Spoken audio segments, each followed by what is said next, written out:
Hi, everybody. It's 7:09 p.m. Okay, so I figured there's to start off these two visions that I had in uh, the year 2020. I want to go back to 1996 of August. Was it August? No, it was October. That's right, it was October. Let me correct my notes. So, so I was in San Diego. I have this roommate, and I just got out of the military in December of 95. So I'm hanging out in San Diego before coming back to Oregon. I'm getting jobs down there, and I'm just enjoying it. And plus, I had on my mind the whole time about true love, and that time of my life. What am I going to do? Where am I going to go? I just got out of the military kind of thing. And so I was kind of in a relationship, and it was kind of abusive and a lot of cheating, a lot of deceiving. I found out, I was watching it, I was finding out about it, I was irritated, and then I felt stuck because I didn't have money to get out of the situation where I was, to travel up to Oregon, that type of feeling. Well, my friend at the time, his best friend was passing away from cancer's illness, right? So my friend, my roommate, I should say, at the time, he every month would call this psychic medium over in Arizona. He's done it for probably like 5 years. It's like that's kind of a close relationship that he has with this medium, and gets his cards read and stuff. And I know for you guys to attack me about certain things that we're not supposed to do or whatever. But I'm going to tell you something that happened during this trip. So I wasn't going to go on this trip, but then I thought, well, I don't want to miss out on the chance to go to Arizona. I want to see Sedona. I've never been there. So at the last minute, I changed. I went, and they didn't want me to go because I got in an argument with my roommate, and his way of getting back at me is pretty childish all the time. And then he speaks Spanish, and I can't understand Spanish, and his best friend's Spanish. So to try to get my goat, I was sitting in the back of the car, and they would speak Spanish the whole way. And I would spend that time of observing, not letting them show that it was upsetting me. And I look out there, and I consciously talking to God, what am I going to do? How am I going to get out of this situation? I want to look at Arizona, enjoy it, and then, once I get back, I want to figure out how I'm going to get out of my situation and get back up to Oregon. And we get over there. Finally, we get over there and for their appointment, and after they go in, I'm outside. Apparently, he thinks that, well, she doesn't know I'm there because I don't have an appointment. So I'm sitting outside smoking a cigarette, and it was like close to 90 degrees. It was pretty hot out in the sun, right? In a black car with the windows rolled up. He wouldn't leave me the keys. That's how mad he was at me. So anyway, I looked in the glass window, and I seen a water cooler there, right? And I thought to myself, because he had told me, don't go in at all. I don't want you going at all. And so I thought, whatever, I could at least sit in the lounge, but he didn't want me to go in there at all. I don't know why, but he was really adamant about it. But anyway, I was just like, screw that. I'm thirsty, man. So I go in, and I go up to the water fountain, and I pour some, give myself a little cup of water. and his best friend that drove there, he's sitting on the couch. I guess he already had his time with her, his cards read or whatever. And he looks at me and he goes, "What are you doing in here? You're going to make him mad. You know you're not supposed to be in here." And I go, "I don't care." I said, "What makes you think that he controls me? What's going on with you guys?" I said, "I know he's mad at me, but this is getting kind of crazy." And then here comes Al walking out the meeting where he had these meeting with her, right? With the lady, the psychic lady, or a medium, I'm going to call her medium. And she looks over at me and she goes, "Oh, you must be Casey." And she goes, "I knew you were coming." And my roommate immediately goes, "Oh, I'm not paying for him. He doesn't have any money. So he's not going to be able to go in." And she goes, "Don't worry about it." And he goes, "I only have enough money because he had paid for him and his friend. It's like buy one, get one free session, right?" She goes, "Oh, his costs nothing." And I'm shocked. I'm not knowing really what's going on. And so my roommate goes, "We're going to be out in the car." Really nasty like, right? And so I go, "Okay." So she goes, come on in here. I need to talk to you." So I go in there and she goes, have a seat. And then she told me, I wrote it down. She told me, she goes, "I know this is your first time being in a situation like this, but a little birdie stopped by last night and told me that you were going to be on your way over here." I go, "A little birdie?" And she goes, "Yeah, a little birdie stopped by and give me a message to give to you that your true love will meet you later in life." Then she starts laying out all these cards, right? And she goes, "You need life experience."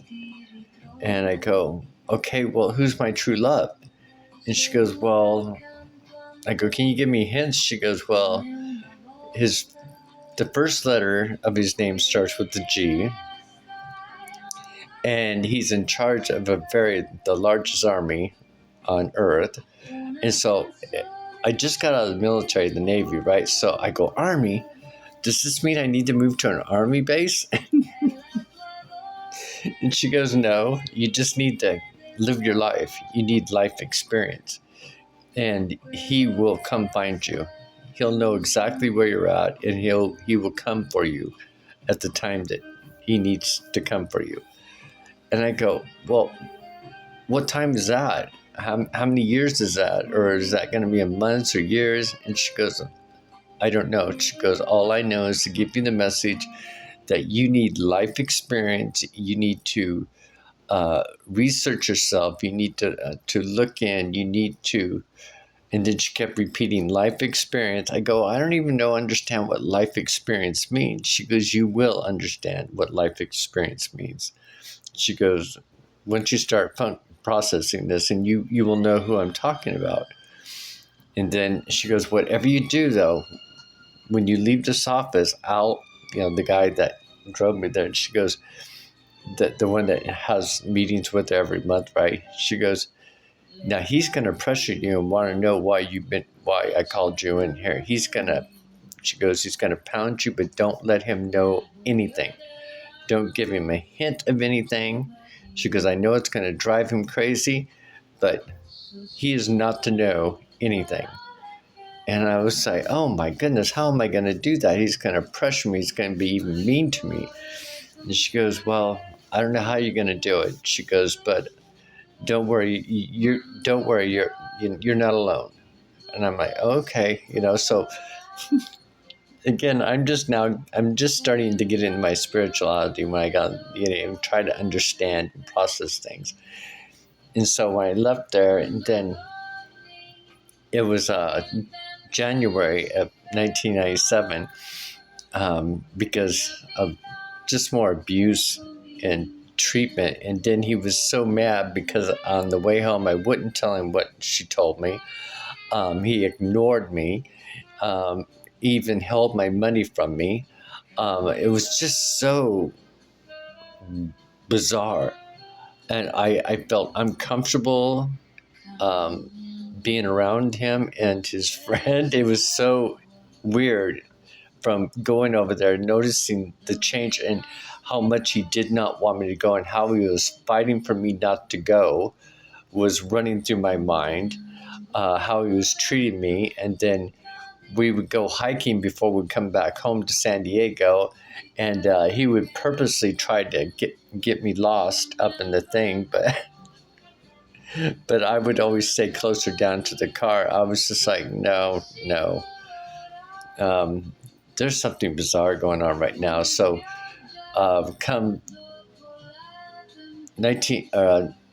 January, at the end of January 97, I called my little brother up that was here in Lebanon, in Oregon, right? I'm like, I'm stuck in this situation and I really want to come home. But I need somebody to help me load up some things in my truck and drive, and I don't have the money for gas to get back home. And so my little brother, it's such a trip. He goes, I've never been on a plane. He goes, this is the perfect time for me to be able to fly down there. He goes, I can fly down there. And he goes, let me call you back first. And then he calls me back. He goes, I just got a plane ticket. I can be down there at like 8 o'clock in the morning. I'll arrive at 8 o'clock in the morning. And I go, okay, I'll pick you up at the airport. And he goes, well, just come back and load up the truck and we'll just take off. I said, okay. So my roommate went to work because he's a probation officer, right? So he's a law officer. So he would have tried to stop me and then blocked me and kind of forced me down from leaving. That's the type of narcissistic control he had over me. So I figured I'll just leave when he's gone. So I had everything packed, and then I went down and got my brother when he was at work. My brother come back. We unloaded stuff that we could to fill up the truck. I stopped by the landlord's office. I handed her the key, and she had already seen how he was towards me just out coming home and stuff, and how I bickered. And every once in a while she'd go, you okay? I was like, oh man, I don't know how much more I can put up with this. But see, I was on the lease, but I wasn't on the lease to like required to pay rent because of my income was lower than his, because he's got the big bucks. So it was pretty much rented off him. So I handed her the key and she goes, don't worry about it. She goes, he pays the rent anyway. He's got the money for it. She goes, I'm not going to hold you accountable for anything. She goes, it was nice meeting you. Good luck and everything. And I left out of there, me and my brother, and we drove all the way back to Oregon. And then I changed my number. I left him a note saying, I'm done. It's over with. We know there wasn't going to be anything about it. It was just so too much for me. And then when I get up here, he's tracking me down. He's following he's finding where I'm spending, by my debit card. He would track me by my credit cards, my debit cards. He would find my phone number, even though it was unlisted. It was really creepy for like at least 3 or 4 years after that. And he's like in other relationships and stuff. And I remember after leaving, I kept thinking, oh, I wonder when God's going to come. And then finally I got a job at Costco, and then I was going on with life, and I got a house, and then had problems with the house and, dealing with all those kind of things. So I got rid of the house, and so I was moving, I was learning, I was reading scripture, I was going to church, I was getting baptized again because I got baptized when I was 13 years old, and I figured, okay, by this time I'm about 44, and I figured, I'll get baptized again. So I get baptized again, and just being baptized, I was just like, I still don't feel right. Something's still not right.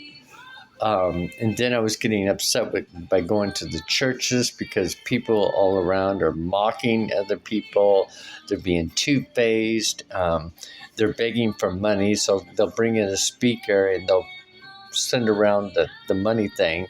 And then they'll stop the show and they'll be like, "Now you guys can do better. We're going to send it back around. So he come all this way, so you need to pay him for his services." And I just got up and walked out and said, "Well, that's not what it said on the flyer. It says come enjoy the services." No one said that I had to pay him an hourly wage to go up there and give me his perspective. So I, talk with God about that in my mind, and I go back to the church that I went growing up. And I remember the lady behind me, they talk about, I don't know what they're talking. Oh, they're talking about somebody on the world stage. And I do believe it was one of the presidents or something like that. And she'd be scoffing and mocking behind me. And I got up and I looked at her and I was just like, "What are you doing?" And I walked out and I'm sitting out there in the church parking lot and I'm thinking to God in my mind, I'm just like, they're so hypocritical, they're so negative. And then there's a lot of people that just show up so they can get donations from the church. And it was like this one lady, older lady, she refuses to go out and work or anything. So the church every time she showed up, was giving her $150 for showing up. It was so bizarre. And stuff like that. And it seems like they would help others in the community, but it was always her. She was always getting a big cash out every time. And I thought that was just really strange. So, but anyway, so I realized that's when I started waking up when God was saying, the church is in you. I was hearing that in my minds and thoughts. It's like, you are the church. It's in you. I am within you. You are the church. My breath is in you. And then I started figuring, coming alive and awake of understanding. So getting back to that, what she was telling me. So I need a life experience and he will come for me later in life. So that was back in 1996. So in May of 2020 is when I was woke up in the bathtub. So he come for me in May, I do believe it was May 19th, 2020, the 18th or 19th. And that's when I woke up in the bathtub. And that's when I realized he come for me. It's the time. So now I'm just like calculating the years. So that was 24 years later from when he talked to me and when he come for me. And then when he come for me again in 2020, in October 19th, 2020. Where I was at his feet.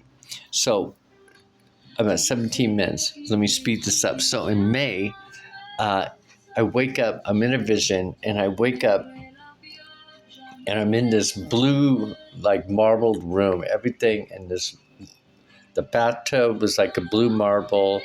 There was a lion's head on, how we have faucets at either end, the long ways of the bathtub? But this bathtub was bigger and wider, and this lion head fountain was on the side wall, and it was pouring out. And I remember coming to as I'm laying in this water, and I'm like, oh, bath. And I'm flipping my feet in the water, doing all kinds of silly stuff. And I'm like, well, how did I get here? And then I see the water overflowing the bathtub because there's like a stairway along the edge of the bathtub. So here's the edge of the bathtub, and there's like an overflow, right? And there's a stairways that goes down, so the water's just going down the wall all the way down to the floor. And it's a good I don't know, probably about 30 or 40 steps down. It's a ways down. So the water's going this long ways down. And it's all blue marble. So as I'm sitting in the bathtub, I'm looking for a towel, right? Because I'm naked as Jaybird, of course. So I'm looking for a towel rack or a towel, right? And there's nothing. And I'm like, oh, there's not even a towel rack. So I get up out of the bathtub.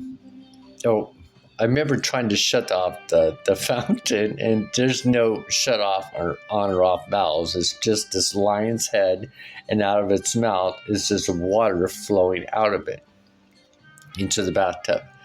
And I remember touching it, and it's like it was like a gold figure, a gold lion head, fountain head. And I'm like, wow, that kind of thing. And so I get up out of the bathtub, and the steps are even marble, a blue marble. Everything in the room is blue marble. And I remember taking the first step, and I thought, oh, I got to be careful. I got to hold myself hands on both sides of the wall, so I don't slip, because I thought I was going to slip and fall on the wet tile, right? But I didn't. I had perfect balance. It's like I didn't have any type of slipperiness or anything. So I get down to the very bottom of the stairs, and behind me, right behind me is this big marble wall, blue wall, and up above it, let me try to put my hand, and up above is the bathtub where the water's overflowing now going down the wall. Now, the door in the opposite wall, there's a doorway, and there's this bright light, like totally beaming white light coming through the cracks of the door. And I thought, if I touch that doorknob, will I get shocked? Because I was thinking, is there a lamp on the floor? And then I looked down at my feet, and there's water rushing underneath the door. And my feet are covered with the water because I'm splashing, lifting my feet up, splashing them. And I was like, ugh. So let me try to touch the door. So I go like this. I remember touching it really fast. I'm like, oh. So I opened it up. As I turned the knob to try to open it, actually, when I turn the knob, the door just swings open. And it's really super bright white, and I'm trying to focus, and within seconds I can focus, and Jesus was just like up in the air, hovering. And when I look at him, there was like these streams of all these beams coming down, and at the end tip of the beams were like all the ultraviolet colors. It looked like fiber optic cables beaming down at me from all over to all directions of him. And he points for me to turn around, because when I come in and I see him, I was like, hey. That's exactly what I did. I was like, oh, hey. And he points behind me, and I turned, and I looked back in the room that I just come out of. Remember the marble wall that I was telling you, the solid marble wall that the water's coming down from the bathtub? It opens up into like this big, I want to say, doorway or wormhole circle. It kind of reminds me of the Stargate, where there's water all over it, right? So the water's coming down, and I lean down, and I look through this big hole, which I think he was telling me to walk through. I'm pretty sure, like go that way. And I was looking through it, and I can see this very colorful garden. And I remember seeing the yellows and the reds, and there was like a waterfall as well coming on that side. So there's some type of water coming down on that side, and then from the bathtub of this side. And I turned around and looked at him, and I go, how did you do that? That's amazing. And then I woke up. And then, let's see, where am I? 23 minutes. So October 19, 2020, a few months later, the same year, I wake up, or I'm in a vision. I wake up, I'm walking this whole, it's like, picture this room, or picture an airport. That's what it reminds me of, because there was all these seats and like windows, big windows. And there was dark outside. And so I'm going through this hallway, and the doors are white and everything's very clean. And I open up this one room, and I see one of my high school friends, and he's laying in bed, and he's got the covers like up to here, right? He's got both hands up, and he's got the covers up. And it wasn't a cover, it was a sheet. It's like everything's white, even the bed's white, the sheet's white, and he's all the way covered up to here. And I go, come on, we got to go. And so he doesn't say anything. He's just like in fear. I go, come on, he's here. We got to go. And so I go over and I rip the sheet off of him. And between his legs, he had rolls of money. He had documents rolled up, like legal documents. I think one was a housing contract or deed. Others were rolls of coins. And I remember seeing it. I go, you can't have that here. You can't have that. And what are you doing? You can't have that here. And I threw the cover back up to him so he could grab it. And he's just like looking at me. I go, and I remember telling him, I go, you know you can't have that. And I walked out of the room and I closed the door. And I don't understand why I said all that. It was just how I was in that moment. I walked out and closed the door, and I went to the next room right to it, and I opened up that door. And by the way, his name is Vance. So Vance, and I'll tell you in a minute about Vance. And then the next room I opened up, and it's my older brother in a bed, and he's also got like this white sheet that was covering him right here with both hands. He was all in fear. And I go, come on, let's go. And there was a girl in the other one, which her name is Belinda. She's also one of Van's band. And well, actually, my brother, her, and Vance are all from the same grade. They're a grade ahead of me. Like they graduated a year before me. And they were always in a class above me. And they've been, I've known them since, I knew Vance because Vance used to be my mom's best friend when she worked at the mill. That was her son. So I knew him through the family and then through high school and stuff like that. But we weren't really close because he was a really wild child.